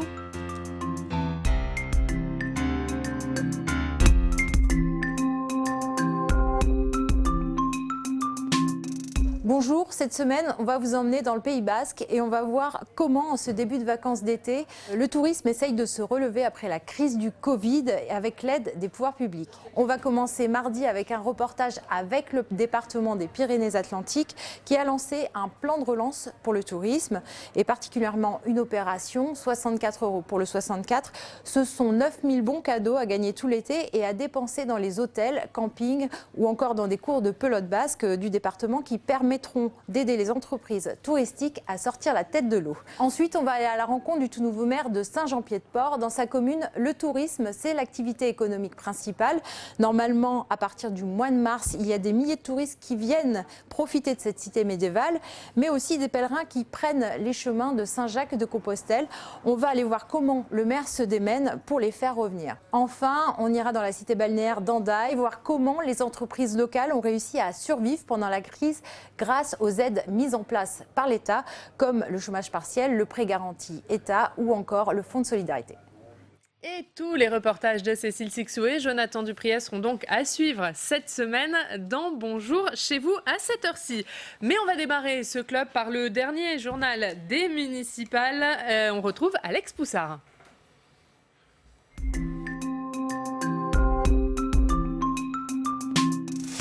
Et Alex, les maires qui ont donc officiellement pris les rênes de leur ville ce week-end. Effectivement, Oriane, les maires qui ont été élus par leurs conseillers municipaux, les postes d'adjoints au maire ont également été attribués. C'était le cas à Rennes ce week-end où la maire socialiste Nathalie Appéré a été réélue. Revivez sa cérémonie d'installation grâce aux images de TV Rennes. J'ai l'honneur, mesdames et messieurs, de proclamer madame Nathalie Appéré élue par 51 voix maire de la ville de Rennes et elle est immédiatement installée. Donc je vous en prie. Voilà, ça c'est le moment fort. Oui, ça c'est les moments forts. Les mots de Stéphane Beignet, notre confrère de TV Rennes. Alors, dans d'autres grandes villes, eh bien, les nouveaux maires écologistes sont entrés en fonction, comme à Strasbourg samedi matin, où Jeanne Barséguian, 39 ans, a endossé son écharpe tricolore. Sa première décision, déclarer l'état d'urgence climatique dans la ville de Strasbourg. Un acte symbolique, mais qui se suit de la création d'un groupe d'experts du climat au niveau local, sur le modèle du GIEC, le groupe d'experts des Nations Unies. Et cet état d'urgence climatique, il a également été déclaré à Bordeaux et à Paris. Dans la ville de Tours, pas d'état d'urgence climatique, mais un maire écologiste, un nouveau maire écologiste, Emmanuel Denis, qui est ravi de débuter son mandat et de tourner une page dans l'histoire tourangelle. Écoutez-le, c'était au micro de TV Tours. Pour nous, c'est surtout le début voilà, de la mise en œuvre de notre projet qui, je pense, a séduit une grande partie de la population. Et donc, c'est aussi un moment extrêmement excitant qui va débuter à partir de ce soir. Et même quand on est réélu à la tête d'une mairie, il y a quand même de l'émotion. C'était le cas de la maire socialiste d'Avignon, Cécile L, réélue pour un 2e mandat. Écoutez-la au micro de La Provence. C'est pas une surprise, mais c'est vrai que voilà, c'est quand même toujours un grand moment d'émotion. Et puis là, une réélection, ça a aussi une autre dimension qu'en 2014, parce que ce vote, moi, je le considère aussi comme un vote de confiance par rapport à ce que j'ai essayé d'initier depuis 2014 sur Avignon, notamment la dynamique de transformation et de changement. Donc oui, ça a été un très beau moment. Et voilà pour l'émotion de la maire d'Avignon, Cécile L. Et on va finir par Vitry-sur-Seine, dans le Val-de-Marne, avec un coup de théâtre, un scénario incroyable dans ce conseil municipal d'installation de Vitry-sur-Seine. Alors il faut le rappeler, la liste communiste du maire sortant Jean-Claude Kennedy a été réélu le 28 juin facilement, avec plus de 50% des voix. Samedi matin, il aurait dû donc être réélu maire par les conseillers municipaux. Mais coup de théâtre, son colistier, Pierre Belloche, 42 ans, s'est présenté face à lui pour être élu maire. Et c'est Pierre Belloche qui a gagné. Il a été élu maire avec 27 voix sur 53. Et le maire sortant communiste Jean-Claude Kennedy n'en revient pas. Il déplore ce vote. Je le cite, les électeurs se retrouvent avec un maire pour qui ils n'ont pas voté. Voilà pour ce coup de théâtre à Vitry-sur-Seine où la politique municipale est au moins aussi imprévisible qu'à Marseille. Et oui Alex, merci beaucoup. Et justement, on va aller à Marseille, où l'élection samedi a été aussi pleine de rebondissements. On va retrouver Guilhem Ricavi. Rebonjour Guilhem, directeur des rédactions du groupe La Provence. Et Guilhem, on a envie de savoir avec vous les coulisses de ce qu'il s'est passé samedi et de ce que nous n'avons pas vu. Oui, alors effectivement, samedi était une journée complètement folle pour ce conseil municipal. On le savait dès le départ parce que le résultat du second tour dimanche n'avait pas permis de dégager une majorité ni dans le camp du printemps marseillais ni dans le camp des Républicains. Rapidement, eh bien, on a vu ce rebondissement avec Martine Vassal qui a annoncé qu'elle se retirait, qu'elle jetait l'éponge. Elle a proposé le nom de Guy Tessier pour être le représentant de la droite dans ce conseil municipal. Quelques heures après, dans la semaine, l'annonce de Guy Tessier, eh bien, c'est un autre candidat, les Républicains, Lionel Royer-Perrot, qui a fait acte de candidature par voie d'une petite vidéo postée sur les réseaux. Donc tous les ingrédients ont été réunis en amont pour que ce soit très compliqué sur fond de tractation. Du côté du printemps marseillais, Oriane, eh bien, Samia Ghali avait posé ses conditions auprès de Michel Rubirola. Elle voulait bien apporter ses 9 voix en soutien lors du conseil municipal, à la condition qu'on lui donne le poste de première adjointe.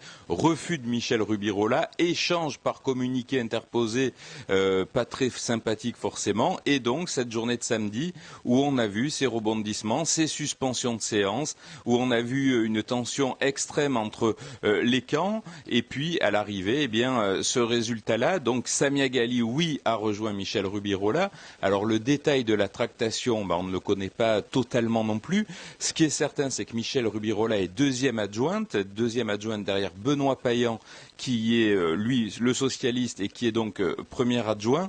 Et donc on peut imaginer que la discussion a beaucoup porté entre Michel Rubirola et Samia Ghali sur son rôle. Son rôle, il pourrait être multiple. D'une part, elle pourrait effectivement incarner et porter la voix des quartiers nord. C'était une des revendications aussi de Samia Ghali. Elle connaît bien ces quartiers et elle estime qu'ils ne sont jamais entendus des politiques. On peut donc penser qu'elle a imposé un point sur les quartier nord dans la politique qui sera menée, ça c'est la première chose. Et puis on parle également, pourquoi pas, aussi d'une délégation avec un spectre large.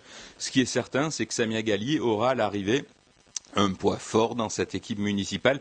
Elle l'a dit d'ailleurs dans la Provence, c'est elle qui a permis à Michel Rubirola d'être élu et elle compte bien qu'on s'en rappelle au cours du mandat. Et Samia Ghali qui devient donc la deuxième adjointe de Michel Rubirola. Et Michel Rubirola, justement, qui vous accorde une interview aujourd'hui.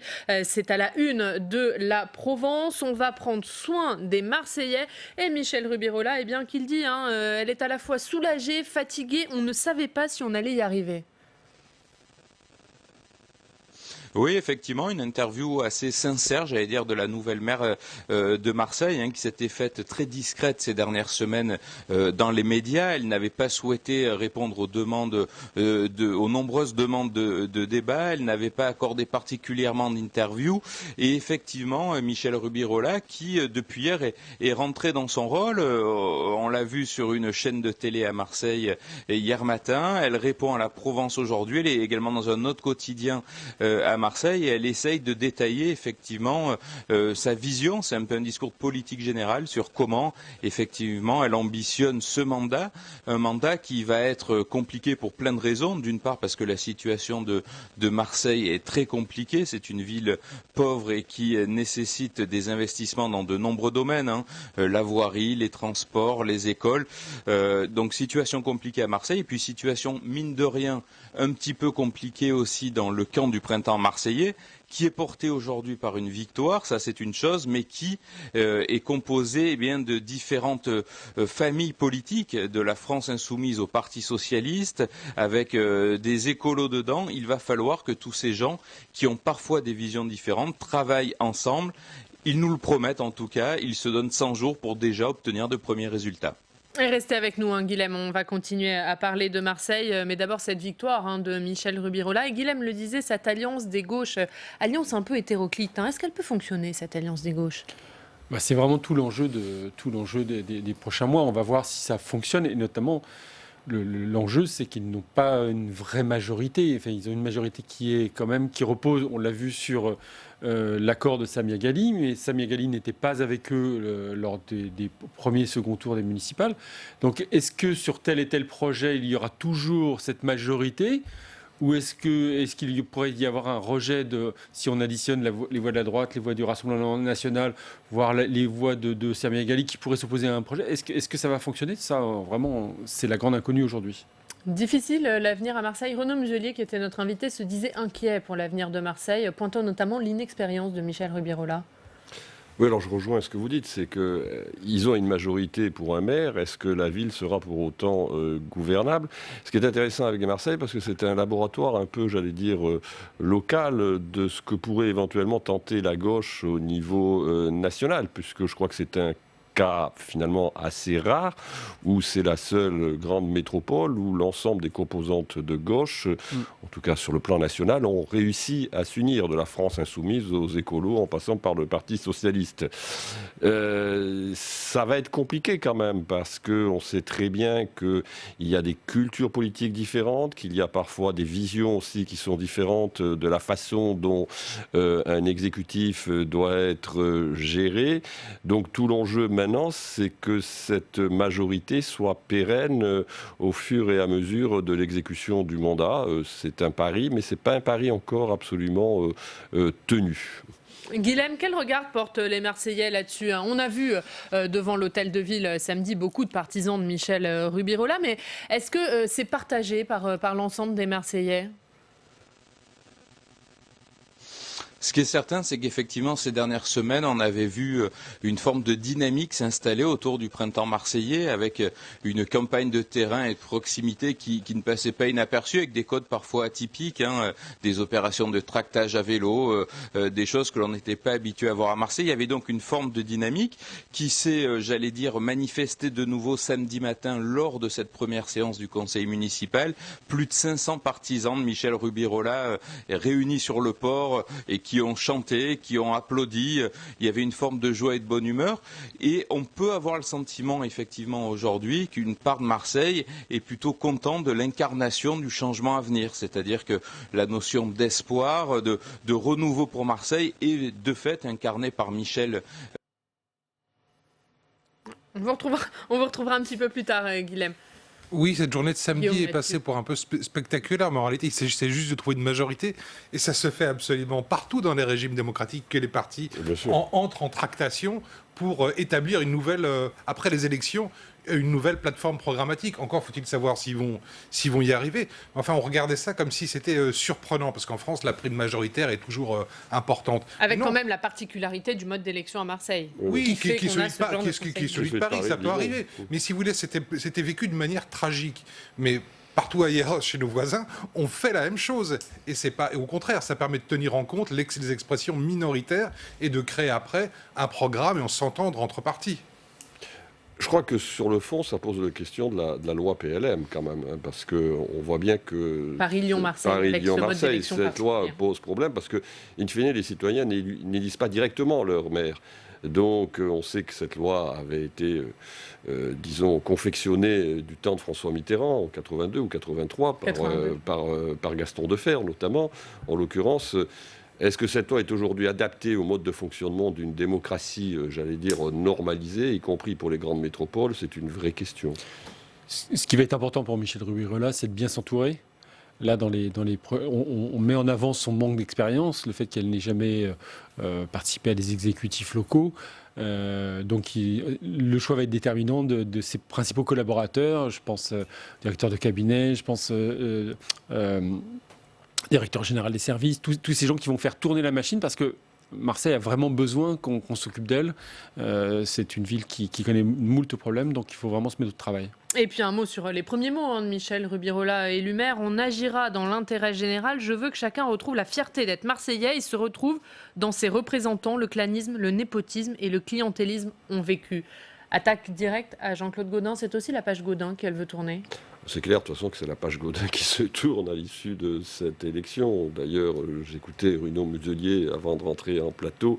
Lui-même considère que c'est ce bilan, en tout cas certainement le bilan notamment du dernier mandat, qui pèse pour beaucoup dans l'échec de la droite à Marseille. Elle a tenu un discours, j'allais dire, à peu près normal, qu'un maire qui vient de remporter une ville alors que sa formation politique n'est plus au pouvoir depuis un certain nombre d'années, peut tenir. Donc rien pour l'instant de surprenant. Elle a voulu rassurer surtout, manifestement, parce qu'il y a aussi une partie de l'électorat conservateur qui peut être inquiet de l'arrivée au pouvoir d'une nouvelle majorité. Oui, c'est un peu pour insister sur ce que disait Thierry. Au fond, Marseille, il va s'agir de l'administrer correctement. Avant même qu'on parle de grande politique, le maire est l'employeur de milliers d'agents, a un budget important. Donc il faut parler de choses très simples aussi. Il faut parler du patrimoine scolaire qui est mal entretenu. Il faut parler aussi du respect des règles d'urbanisme. Enfin, toutes ces choses-là font que le maire de Marseille aura comme mission aussi d'être un bon administrateur. Dernier mot sur Marseille, Thierry. Oui, c'est au-delà du système Gaudin, c'est presque un système mis en place depuis l'après-guerre. Donc voilà, et c'est avec comment dire, un clientélisme presque revendiqué comme faisant partie du patrimoine politique de la ville. Bon, il faut maintenant tourner cette page. Et on va remercier Guilhem Ricavi, directeur des rédactions du groupe La Provence. On va revoir la une de La Provence. Guilhem, et cette interview donc de Michèle Rubirola, la nouvelle maire de Marseille. On va prendre soin des Marseillais. C'est à lire aujourd'hui dans votre journal. Merci beaucoup, Guilhem. Parmi les nouveaux maires investis ce week-end, un sénateur qui ne le sera donc plus, c'est François Grosdidier, l'homme qui a fait basculer Metz de gauche à droite. Fabien Ecker a suivi ses premiers pas de maire. On regarde. François Grosdidier apparaît soulagé. Pour le désormais ex-sénateur de Moselle, la victoire à Metz s'est jouée à moins de 200 voix près. À quelques minutes du conseil municipal inaugural, les salutations avec son adversaire du second tour, l'écologiste Xavier Bouvet, sont républicaines mais fraîches. Je ne vais pas serrer la main pour que ça nous perd, mais...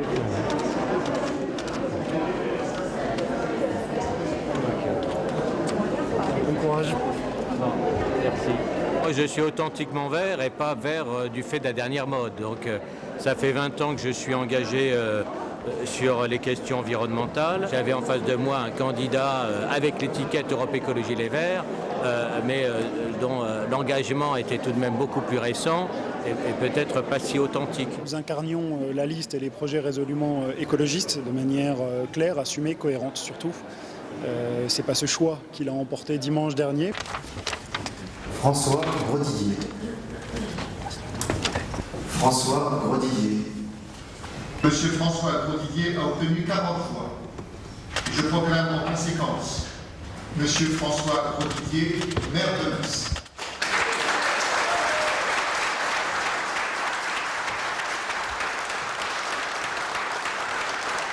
La vague verte n'aura donc pas emporté Metz. François Grosdidier succède au maire socialiste Dominique Gros.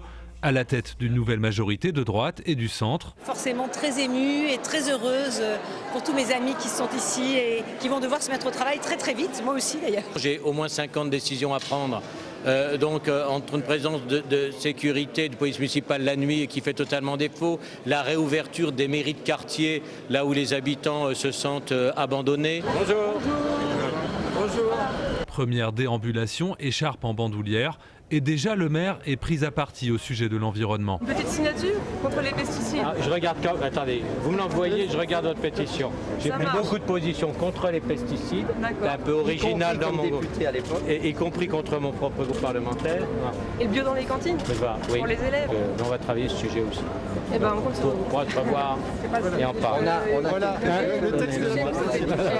Après 9 années passées sur les bancs du Sénat, François Grosdidier quitte le Palais du Luxembourg avec le goût du compromis, dit-il. À Metz, en tout cas, il va devoir composer avec le vote écologiste. Et voilà pour ce reportage dans les pas de François Grosdidier, le nouveau maire de Metz. Reportage signé Fabien Recker. Autre maire élu ce week-end, c'était au Havre. Et Édouard Philippe qui passe donc de Matignon à la mairie du Havre. Il a retrouvé son écharpe de maire 3 ans après l'avoir laissée. On va en parler avec Thierry Rabillet, le rédacteur en chef de Paris Normandie. Bonjour Thierry, merci beaucoup d'être avec nous ce matin. Édouard Philippe qui a donc retrouvé son écharpe de maire. Comment s'est passé le conseil municipal hier ? Un conseil municipal très suivi, notamment par une presse nationale aux aguets. On a retrouvé un Édouard Philippe chez lui, dans sa ville. Une élection, bien sûr, où il lui a manqué aucune voix. 47 voix pour Édouard Philippe. Les 12 voix de l'opposition, 12 bulletins blancs, s'il n'y avait aucun candidat. Et c'est un Édouard Philippe qui avait commencé son week-end samedi déjà par une sortie officielle. Il était aux obsèques de Patrice Gélard, l'ancien sénateur républicain, où il y avait Gérard Larcher qui était également présent. Donc il avait effectué cette première sortie sous le signe de la tristesse, de l'hommage à un ancien serviteur de l'État qui était basé à Sainte-Adresse, la banlieue chic du Havre. Donc Édouard Philippe a été havrais à 100% depuis samedi jusqu'à dimanche, où il a parlé uniquement du Havre, notamment à notre confrère Christophe Préteux, qui a eu l'occasion de l'interroger dans la foulée du conseil municipal, où toutes les questions, où il était question de Matignon, du remaniement de Jean Castex, de ses relations avec Emmanuel Macron, il a évacué tout ça d'un revers de la manche. Il n'a parlé que du Havre. Désormais, ce sera le Havre et uniquement le Havre. Et Gilles Boyer, un de ses conseillers qui était présent aussi à ses côtés ce week-end au Havre, il a dit pendant quelques semaines, voire quelques mois, Édouard Philippe se refusera à commenter la politique nationale.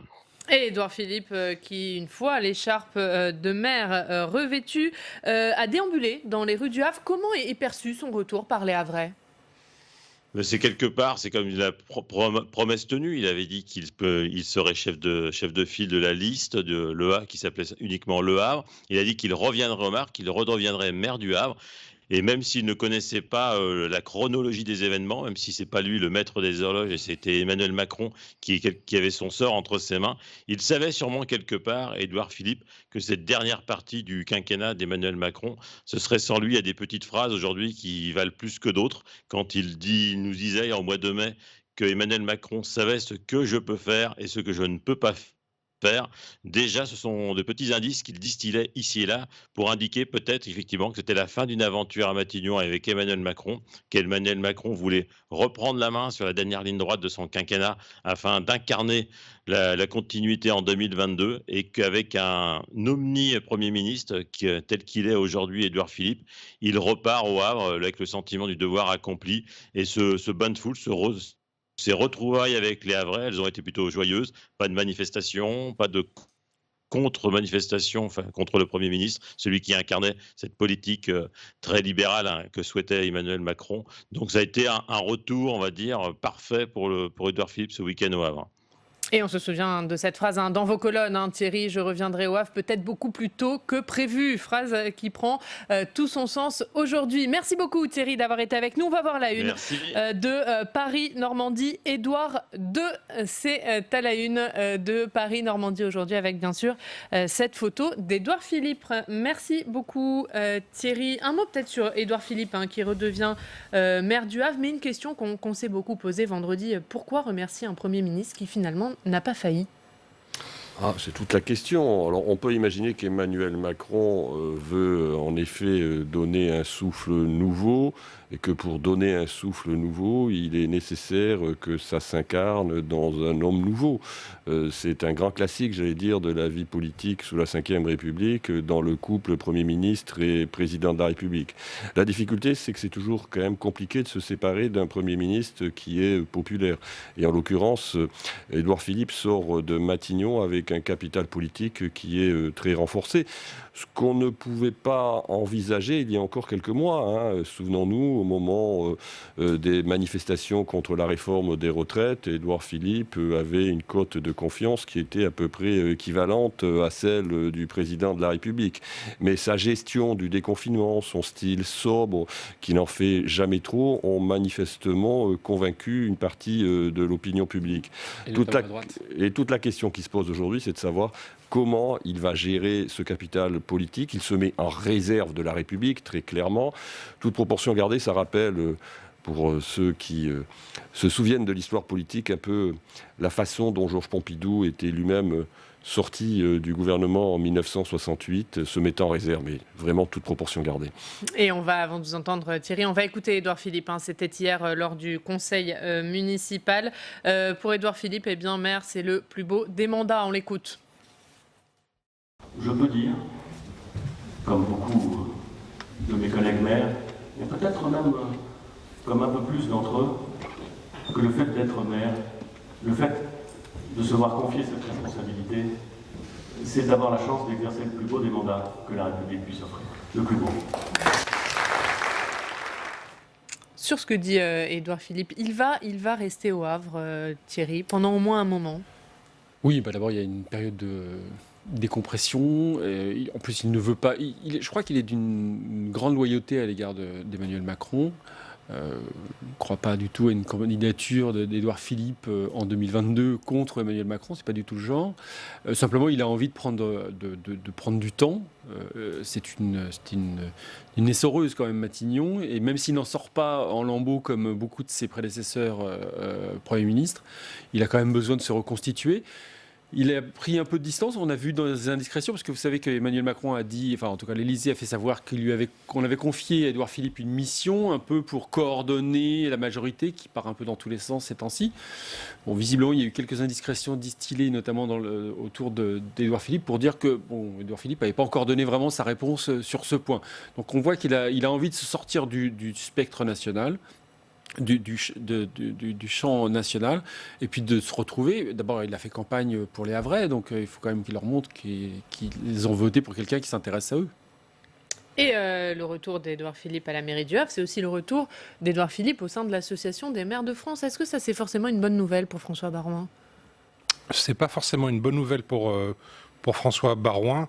Il arrive crédité d'un bilan national et en plus avec un gros mandat local, Édouard Philippe.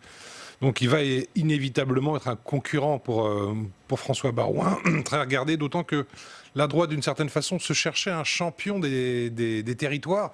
Et c'est pour ça, d'ailleurs, que j'anticipe peut-être sur ce que vous vouliez nous demander. C'est que le champion des territoires, actuellement, c'est Castex, si vous voulez. Voilà. Donc chacun veut être le champion des territoires. Donc là, Édouard Philippe se recrédite, épaissit son capital politique en se remettant sur le terrain et en exerçant un mandat local. Donc après avoir réussi nationalement, donc là, il devient un vrai poids lourd.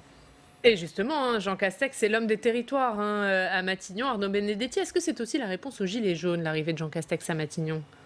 Enfin, peut-être un peu. En tout cas, ce qui est sûr, c'est que Jean Castex, il a un double profil. Il a un profil...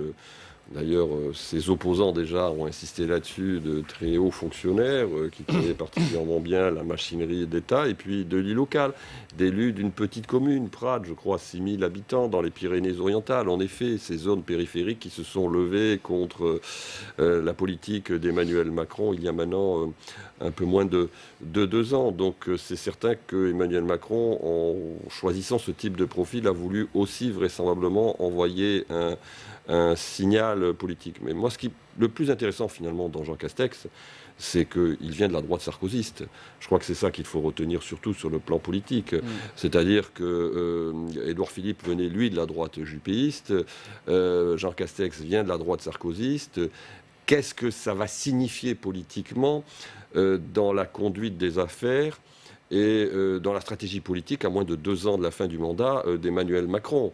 Est-ce que finalement ça anticipe l'idée qui consiste à essayer de draguer encore plus à droite pour s'arrimer un électorat qui avait déjà été plus ou moins attiré par l'offre politique d'Emmanuel Macron?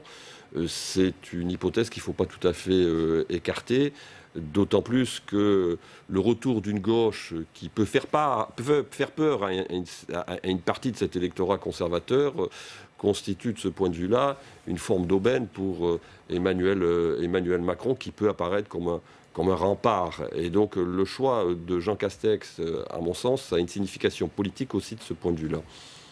Oui, il ne faut pas oublier non plus qu'il a été le collaborateur de Xavier Bertrand, également, qui pourrait être un concurrent d'Emmanuel Macron en 2022. Donc tout ça est quand même, il y a des signaux envoyés. Et puis il a quand même mis en avant sa filiation avec le gaullisme social. Donc voilà, il coche des cases. Alors certes, ce n'est pas le grand changement qu'on avait pu subodorer il y a quelques semaines, mais en tout cas, politiquement, il y a quand même des atouts. Un mot sur Jean Castex. Oui, je pense que sa nomination, c'est vraiment la preuve que l'épisode des Gilets jaunes, c'est ce qui aura le plus marqué Macron. Voilà. Mon point de vue. Et donc vous y voyez une forme de réponse? C'est une parfaite réponse à cet épisode-là. Allez, avant de se quitter, on va regarder ce qui est à la une de vos quotidiens régionaux aujourd'hui avec Alex Poussard.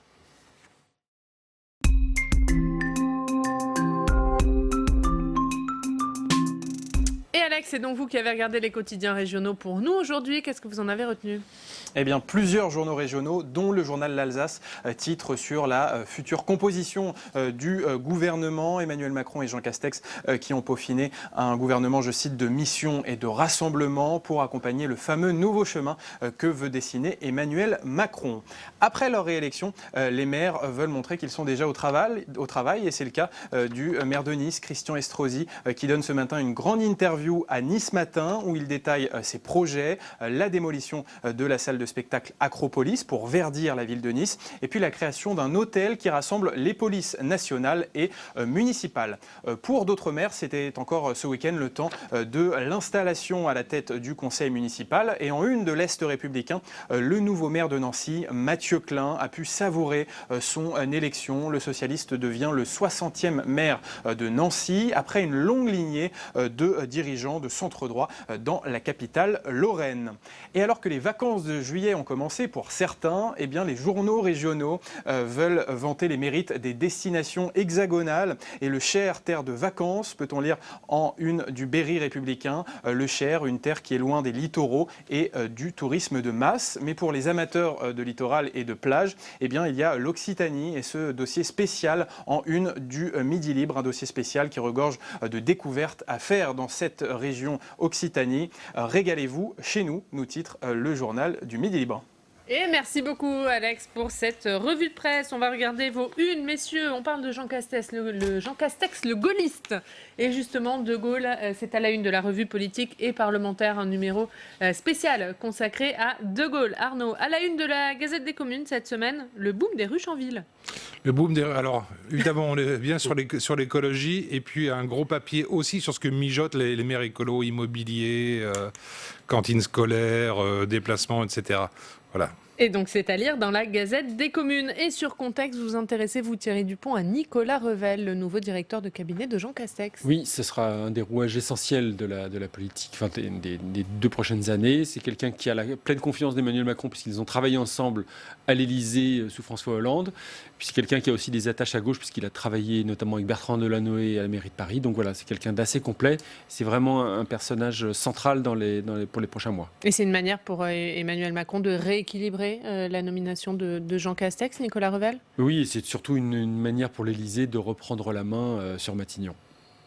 Merci beaucoup. Merci Thierry Dupont d'avoir été avec nous. Merci Guillaume Doyen. Merci beaucoup Arnaud Benedetti. Nous on se retrouve demain. Vos prochains rendez-vous, c'est notamment Audition publique, l'émission politique des chaînes parlementaires à 19h. Francis Letellier reçoit donc Ségolène Royal. Merci beaucoup d'avoir été avec nous. On vous souhaite une très bonne journée. On vous attend demain.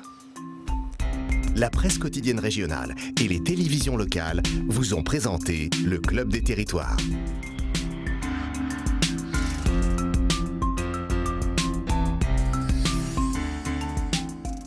La Mutuelle nationale territoriale, la mutuelle des agents des services publics locaux, vous a présenté le Club des territoires. Engie, acteur engagé dans la transition zéro carbone des régions, vous a présenté le Club des territoires.